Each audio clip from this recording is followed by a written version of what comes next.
Good morning बच्चों। अगले video में हमने पार्ट 1 सुधा मूर्ति गद्य पाठ जो 8 वह हम उसका विषय प्रवेश और पढ़ा और हमने समझा। आज हम फिर से म्यूज़ हाई स्कूल यूट्यूब में आपका स्वागत करते हैं। मैं उस्मान गनी सर। आज हम पार्ट 2 बनाते हैं। पार्ट 2 में बात करेंगे हम गद्य पाठ 8 सुधा मूर्ति जो एक संकलित है। तो बात करते हैं हम पार्ट 2 की, जो पढ़ेंगे और साथ में जो शब्द हैं उसको भी हम शब्दार्थ के रूप में समझेंगे। उसने एक पोस्ट कार्ड लिया और जे.आर.डी. टाटा को संबोधित करते हुए लिखा,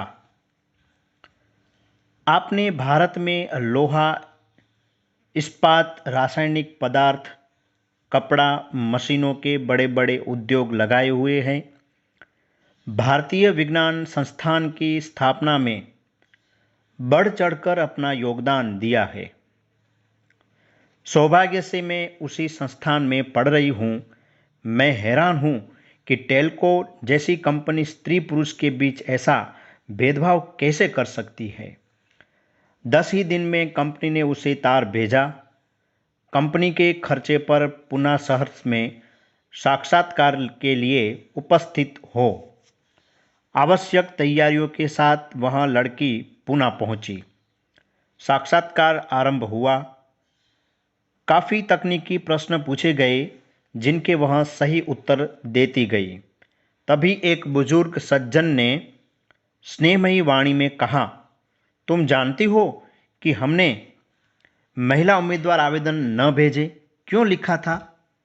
क्योंकि यहाँ फैक्ट्री में मुख्य कार्यस्थल पर किसी महिला की नियुक्ति नहीं होती। तुम्हारी जैसी मेधावी लड़कियों को अनुसंधान शालाओं में जाकर कार्य करना चाहिए। लेकिन हमें कहीं से तो शुरुआत करनी होगी, नहीं तो कभी भी कोई महिला आपकी फैक्ट्री में कार्य नहीं कर पाएंगी। उसने दृढ़ता से कहा। एक लंबे साक्षात्कार के बाद अंत में उस वृद्ध सज्जन ने मुस्कुराते हुए कहा, ठीक है, यह शुरुआत तुमसे ही की जाती है। बधाई। टेल्को यानी कि टाटा में इंजीनियर के पद पर नियुक्त यह प्रथम महिला इंजीनियर थी। सुधा कुलकर्णी का विवाह टेल्को में ही कार्यरत श्री नारायण मूर्ति के साथ हुआ।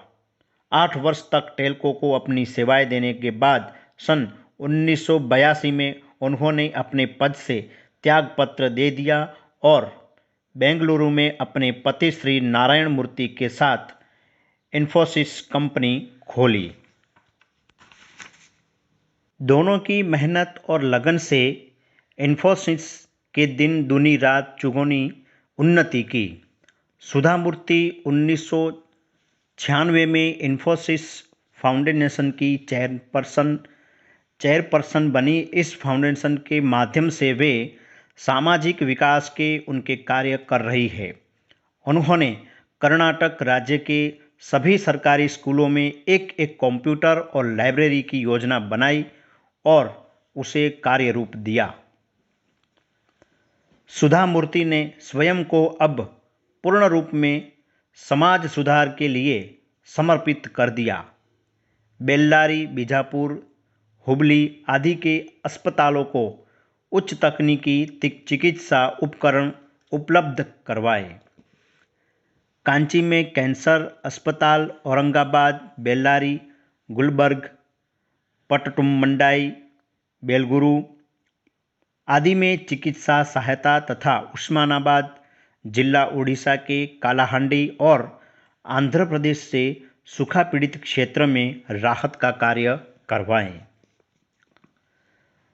उनके अथक प्रयास से कर्नाटक के 800 के अधिक गांवों में कंप्यूटर शिक्षा पर 1 करोड़ रुपया लगाया गया और 3000 से अधिक पुस्तकालय खोले गए। उन्होंने गरीब बच्चों को सहायता दी, स्कूलों की इमारतों का निर्माण करवाया, अधिकतम अंक लाने वाले बच्चों को छात्रवृत्ति दी और गांवों में लगभग 300 कंप्यूटर वितरित किए गए।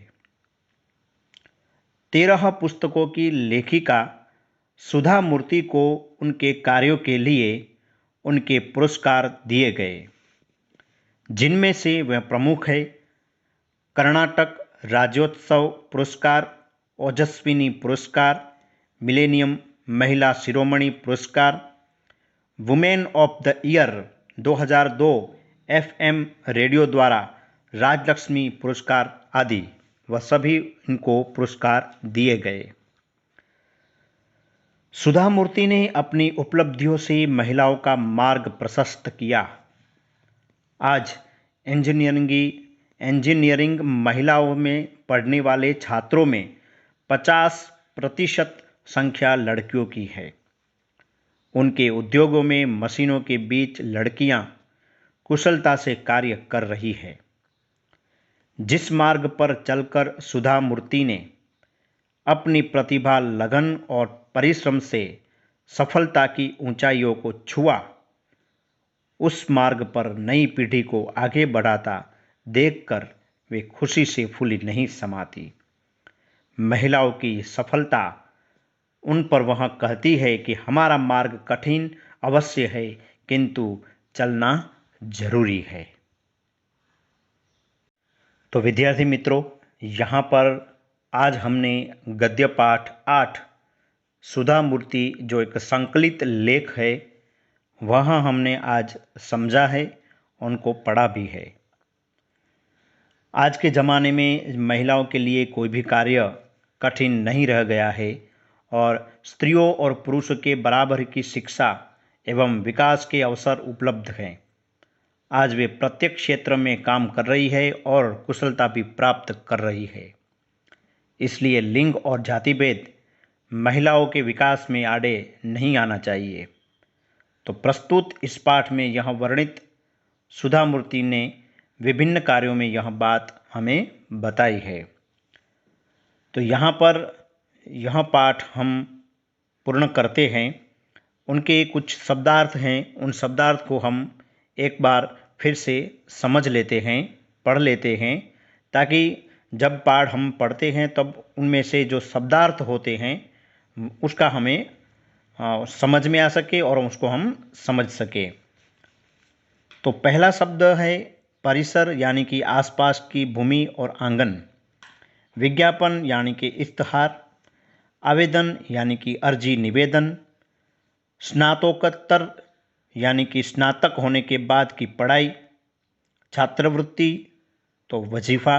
पेशकश यानी कि प्रस्ताव। असमानता, समानता का अभाव। पचना, हजम होना, यह अर्थ स्वीकार होना। सहपाठी, साथ में पढ़ने वाले लोग। सहना यानी कि बर्दाश्त करना। सर्वोच्च, सबसे बड़ा। साक्षात्कार यानी कि मुलाकात, इंटरव्यू। उपस्थित, हाजिर होना। फैक्ट्री, कारखाना, कार्यस्थल तो काम करने की जगह। नियुक्ति यानी कि तैनाती। मेधावी तो उसका अर्थ होगा बुद्धिमान। अनुसंधान, जांच पड़ताल या खोज। दृढ़ता, मजबूती, कार्यरत, काम कर रहे हैं वह। त्यागपत्र, इस्तीफा। कार्यरूप, यथार्थ रूप। उपकरण, सामग्री। अथक, बिना रुके लगातार किया जाने वाला कार्य। अधिकतम, जितना हो सकता हो अधिक से अधिक कार्य। प्रशस्त तो यहाँ अर्थ खुला और प्रतिभा, असाधारण काम करने की शक्ति या योग्यता। तो इस तरह से हमने शब्दार्थ को फिर एक बार पढ़ा है और समझा है। तो विद्यार्थी मित्रों, यहाँ पर आज हमने पार्ट 2 में जो भी बाकी रह गया था वो पार्ट आज हमने उसको पढ़ा और हमने समझा है। नेक्स्ट वीडियो में हम पार्ट 3 बनाएंगे, उसमें हम प्रश्न की और उनके हेतुलक्षी जो प्रश्न है उनकी भी हम बात करेंगे।